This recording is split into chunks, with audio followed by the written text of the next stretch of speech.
Assalamualaikum warahmatullahi wabarakatuh. Perkenalkan, nama saya Nazila Oktaviani Mugiri dengan NIM 230299160. Di sini saya akan membuat video pembelajaran menggunakan model pembelajaran problem based learning untuk materi statistika ukuran pemusatan data kelas 12 guna memenuhi tugas mata kuliah desain pembelajaran matematika yang diampu oleh Bapak dosen Dr. Andes Muhni, MPD. Assalamualaikum warahmatullahi wabarakatuh. Sebelum memulai pembelajaran, marilah kita membaca doa terlebih dahulu. Membacakan doa dipimpin oleh ketua kelasnya. Alhamdulillah. Nah, sekarang apa kabar nih kalian hari ini? Tampaknya udah siap nih untuk ikut belajar matematika hari ini. Betul? Udah cantik, udah tampan, udah rapi pula. Ayo sekarang kita akan belajar apa? Nah, kemarin Ibu kan sudah memberikan bahan ajarnya ya. Apakah sudah dibaca? Sekarang kita akan belajar apa? Ya, sekarang kita akan belajar mengenai materi statistika, ukuran pemusatan data. Nah, sebelum melanjutkan pembelajaran hari ini, kita absen terlebih dahulu ya. Nah, anak-anak, sebelum lanjut ke pembelajaran, Ibu pengen tahu dulu nih perasaan kalian hari ini tuh bagaimana. Nah, di sini yuk pilih gambar di bawah ini untuk mewakili perasaan kamu sekarang. Apakah perasaan kalian senang, ngantuk, atau sedih? Coba ekspresikan sekarang. Wah, sepertinya banyak yang senang ya hari ini. Berarti kalau senang, pasti semangat nih. Semangat belajar matematika, statistika, ukuran pemusatan data juga. Nah, dari itu kita langsung aja melanjutkan ke tujuan pembelajaran hari ini. Tujuan pembelajaran hari ini yang pertama yaitu menentukan ukuran pemusatan data.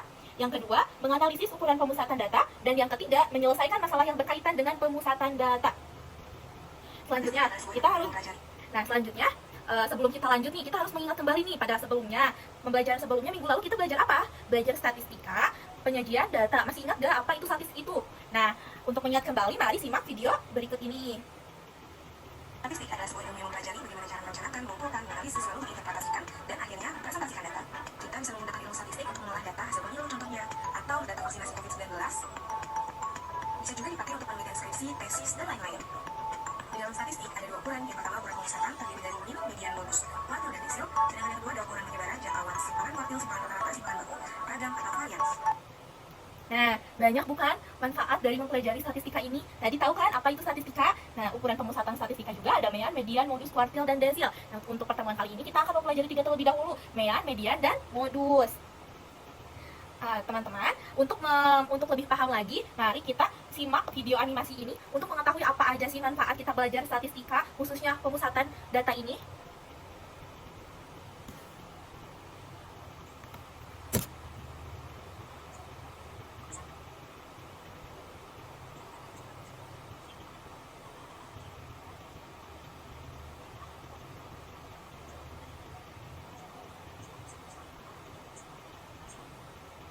Nah, bagaimana banyak bukan manfaat dari mempelajari statistika, khususnya ukuran pemusatan data itu ya. Selanjutnya kita masuk ke materi ukuran pemusatan data. Apa sih ukuran pemusatan data itu? Ukuran pemusatan data atau central tendency itu merupakan pusat sekumpulan data yang artinya jika sekumpulan data salah satu ukuran pemusatannya, maka kita dapat mengetahui bahwa nilai ini merupakan pusat dari beberapa nilai lainnya. Ukuran pemusatan data itu yang akan kita bahas sekarang itu adalah mean atau rata-rata, modus, dan median. Mean atau rata-rata itu apa sih? Mean atau rata-rata hitung itu merupakan nilai yang diperoleh dari jumlah sekelompok data yang dibagi dengan banyaknya data. Rata-rata disimbolkan dengan X bar. Nah, di sini ada rumus untuk rata-rata untuk data tunggal. Teman-teman bisa lihat sendiri ya, anak-anak. Di sini rata-rata sama dengan jumlah nilai X dibagi dengan banyak data. Lalu di sini ada rata-rata untuk data kelompok. Dengan rumusnya yaitu X bar atau rata-rata sama dengan jumlah dari data tersebut dibagi dengan banyaknya data. Di sini ada contoh, nanti Ibu akan berikan ya, takutnya waktunya tidak cukup, jadi kalian baca sendiri. Selanjutnya adalah median. Median adalah nilai data yang terletak di tengah setelah data diurutkan. Dengan demikian, median membagi data menjadi dua bagian yang sama besar. Median atau nilai tunggal tengah disimbolkan dengan ME. Di sini ada median untuk data tunggal. Jika banyak datanya ganjil, maka rumusnya itu adalah median di mana nilai data dari jumlah data ditambah 1 dibagi 2. Lalu jika banyak data yang genap, maka median sama dengan jumlah data dibagi 2 ditambah nilai data jumlah data dibagi 2 ditambah 1 dibagi dengan 2. Nah, bisa dilihat ya di sini nanti di bahan ajar pun ada ya. Ibu hanya menjelaskan secara singkat di sini. Lalu di sini ada median untuk data berkelompok. Median itu rumusnya itu apa? Tepi bawah kelas median, batas bawah dikurangi 0,5 ditambah 1/2n dikurangi f per f dikali c. Sudah baca kan di bahan ajar yang Ibu kasih kemarin? Lalu di sini modus untuk data tunggal. Modus dari data tunggal ini adalah data yang paling sering muncul. Contoh modus untuk data tunggal ini bisa dibaca, tentukan modus dari data berikut. Jawabannya adalah data yang paling sering muncul adalah 6, maka modusnya adalah 6. Lalu ini ada rumus untuk modus data kelompok. Di sini ada rumusnya, MA sama dengan TB ditambah D1 dibagi D1 ditambah D2 dikali C. Dengan keterangan, TB itu adalah tepi bawah kelas modus atau batas bawah dikurangi 0,5. Lalu D1 itu selisih antara frekuensi modus dengan frekuensi sebelumnya. Dan D2 itu selisih antara frekuensi modus dengan frekuensi sesudahnya. Nah, teman-teman, anak-anak, di sini kita sudah belajar nih mengenai ukuran pemusatan data. Sekarang Ibu akan membagikan LKPD-nya ya. Nah, Ibu sudah membagi kelompok. Coba anak-anak berkumpul dengan kelompoknya masing-masing. Semuanya sudah memegang LKPD ya? Sudah? Coba sekarang perhatikan, baca dengan teliti. Dan buatlah pertanyaan jika ada yang ingin ditanyakan. Coba secara teliti ya. Apakah ada yang tidak paham? Langsung bertanya saja. Bagaimana? Ada pertanyaan? Sudah paham ya? Nah, coba sekarang kalian mulai mengerjakan permasalahan yang ada di LKPD tersebut. Nah, coba perhatikan pula langkah-langkahnya ya, jangan sampai terlewat, oke? Nah, di sini ada petunjuk. Tulis identitas kelompok dan anggota kelompok pada bagian yang telah disediakan. Baca, pahami, dan cermati LKPD dengan benar. Kerjakan dan diskusikan LKPD secara berkelompok. Jika ada yang belum dipahami, silahkan tanyakan ya. Baik, jika sudah membaca langkah-langkahnya dan sudah tidak ada pertanyaan, silakan berdiskusi dengan kelompoknya masing-masing ya untuk memecahkan masalah tersebut. Bagaimana anak-anak? Sudah selesai? Baik, kalau sudah selesai, Ibu mau minta salah satu kelompok untuk mempresentasikan hasil diskusinya. Ayo ke depan, nanti yang berani ke depan dapat hadiah ya. Oke, kelompok 2 katanya mau ke depan. Ayo coba. Wah, kelompok 2 sangat bagus ya. Coba sekarang kelompok yang lain bertanya kepada kelompok 2 atau mengkritik apakah ada yang perlu diperbaiki dari kelompok 2 atau memberikan tanggapan juga boleh. Nah, baik, jika tidak ada, sekarang kita berikan tepuk tangan dulu untuk kelompok 2.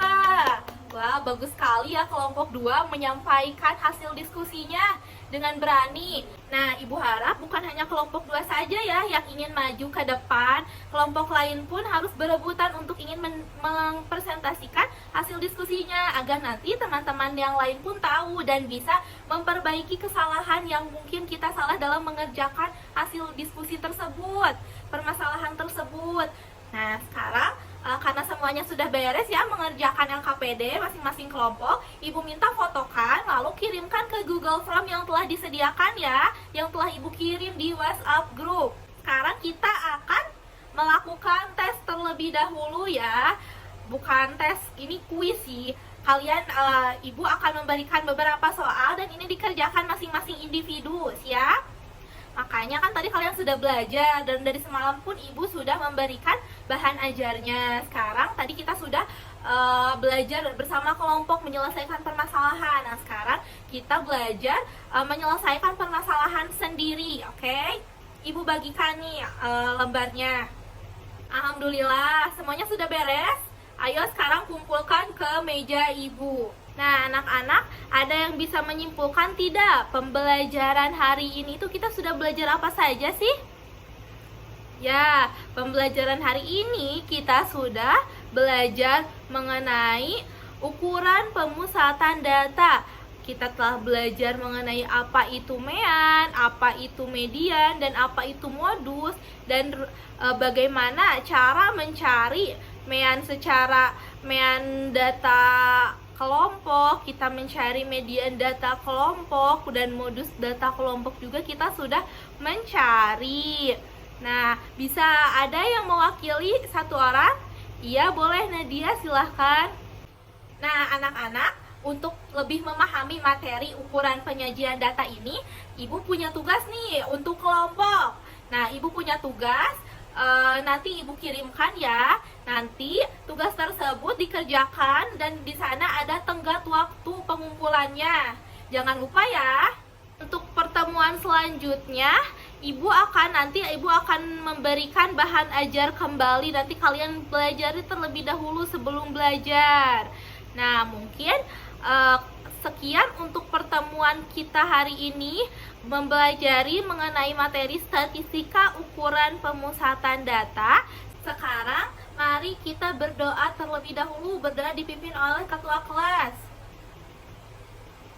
Alhamdulillah, Sekian ya anak-anak, jangan lupa baca dulu bahan ajar yang nanti akan Ibu kirimkan untuk materi minggu depan. Ibu akhiri pembelajaran hari ini. Wassalamualaikum warahmatullahi wabarakatuh.